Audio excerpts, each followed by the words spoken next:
Hey everybody, this is Everyday Commentary, and this is a video overview of this knife. And this knife is an XM18 3-inch, and it has the tri-way pivot and a slicer grind.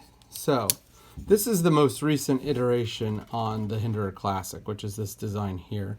There's a 3-inch, there's 3.5-inch, and then the XM18 or XM24 is a 4-inch knife. So what I'm going to do is what I normally do in my overviews, which is I'm going to go through the specs and tell you what I like and don't like, and then wait for a written review. So the first thing is this knife comes in, as you can see, CPM 20 CV steel, which is an excellent powder metal steel. It's the crucible equivalent of M390. The recipes are very, very similar. It's also similar to 204P, which is the carpenter steel version of this iteration of steel. Then the knife has a titanium frame lock flipper, as you can tell, and it has blue G10 blue G10 scales. And as you can see, there are no less than four. So spanner bit, Phillips head, Torx,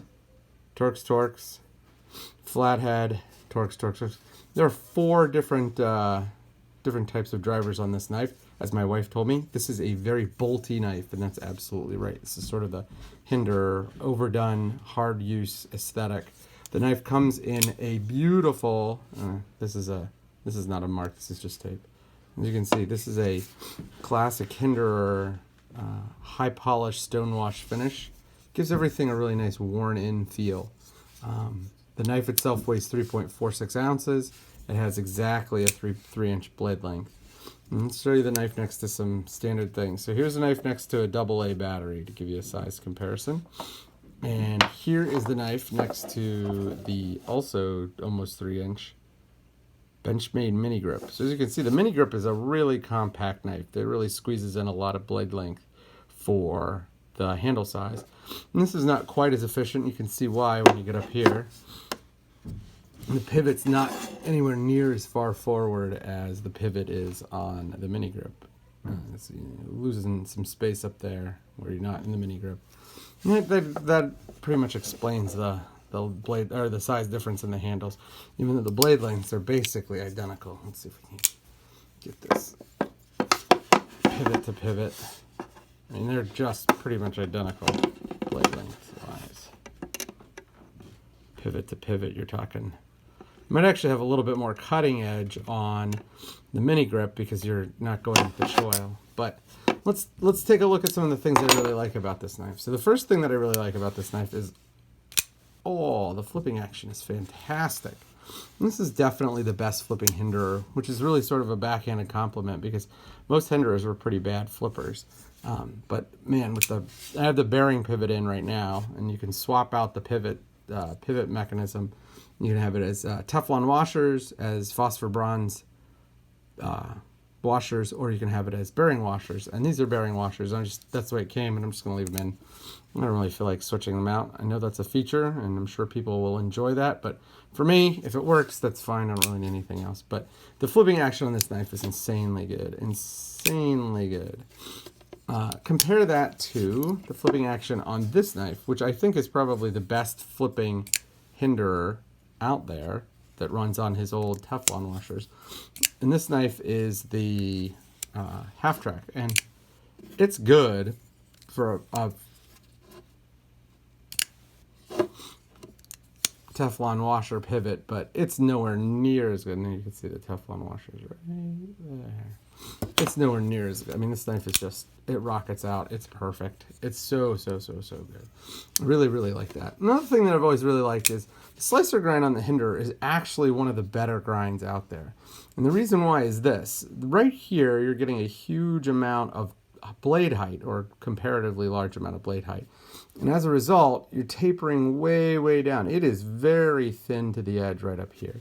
But right here, where you're not tapering down as much, you're getting a little bit more stocky. So if you need to do like one of those pull cuts where you take rope and like push it through like that, like, let's see, I know I have some rope around here. Like if I was gonna cut this belt and I wanted to pop through, you're getting the stout part of the blade right next to your fingers, which actually makes it a little easier to just yank on things and rip them open. I've done a bunch of stuff with this knife. I've used it quite a bit in the 2 weeks that I've had it, and it's been really, really excellent. The edge isn't chipped. It's really nice and sharp. It's still might not be hair popping sharp anymore, but it's still pretty sharp. It's not hair popping sharp, but we'll go up and drop and get it back to hair popping sharp. Another thing that I like about the knife is it's really thin.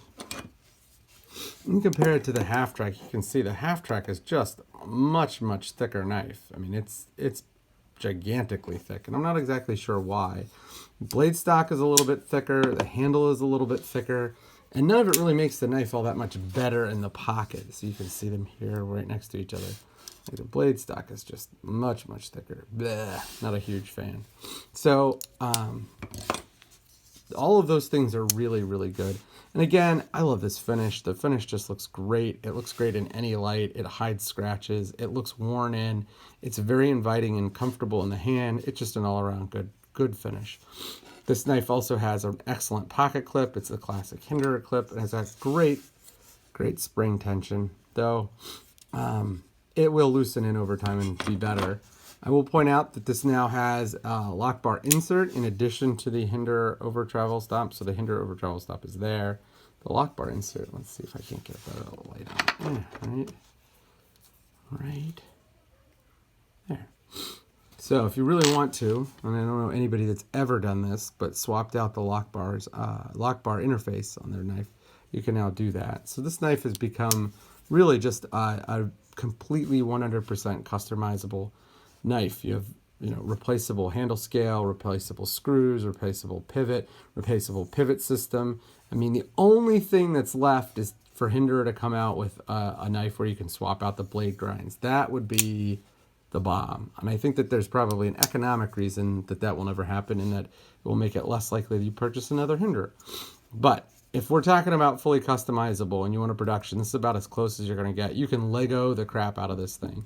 And as most people figured out, that was just the way to go if you want to sell a ton of knives and a ton of accessories, which Hinderer has. Now, a couple of drawbacks. So the first thing is, you can see right here, right there, that last ridge of the jimping, that can catch your finger, and if you flip excessively, it can wear in a spot in the tip of your finger. As it is, I don't flip excessively, so it doesn't really bother me, but if you're somebody that just does this constantly all day long with your knife, I could see where that is a problem. Another thing that I'd point out here in this knife is when you flip down, the landing path is right in this jimping, and I've buffed this jimping a little bit so that it's no longer so sharp. Those two things, when I first got the knife, made for really, really aggressive in-hand feel. And now it's all gone. It's much better, and I like the knife a lot more. I would also point out that this knife has a forward finger choil that I really like, but I'm sure some people think that it's a waste of space. It actually works quite well for my fingers. This point right here where you get all your control is just excellent, and then you get a full 4-finger grip with a little bit to spare. I have medium-sized hands, so it's just an overall excellent knife. Really, really good looking knife. And the choil does chew up a lot of blade, but I'm okay with that. The final thing on this knife is the price. So this knife is pretty much exactly the same as this knife in terms of materials. This knife is $165. It comes with 20 CV blade steel. It has, all sorts of milling, machining, blah, blah, blah. It is American made. This knife is also American made. It's also very grippy. It has the same kind of setup. This is a bearing pivot, and this does not. I think this runs on phosphor bronze washers. But this knife is $425. And so when you compare these two knives, you realize that Hinderer is charging an awful lot for the ability to buy more stuff from him. He's also charging a lot because this is a really iconic design. That being said, so is the mini grip. So I'm not exactly sure, if I was purely going for value, how I could justify the almost $300 more that this knife costs over this knife. And granted, the flipping action's great, and it's this, polished stone wash finish. And there's nothing like that, no bling on this knife. This is a pretty basic knife. But this knife is a really good knife, and it does a lot of things well. So is this knife. But I'm not sure there's any way to justify the $300 price difference unless you just like the look of the XM18, which I'm sure a lot of people do. So that's my overview of the XM18 with the tri-way pivot. I would say that the pivot makes a substantial difference. This is definitely, this design right here, 3-inch slicer grind, blue G10, tri-way pivot, XM18. This is, for me, the absolute perfect Hinderer for everyday carry. It's a great knife, although it's pretty expensive, and look for the written review coming soon.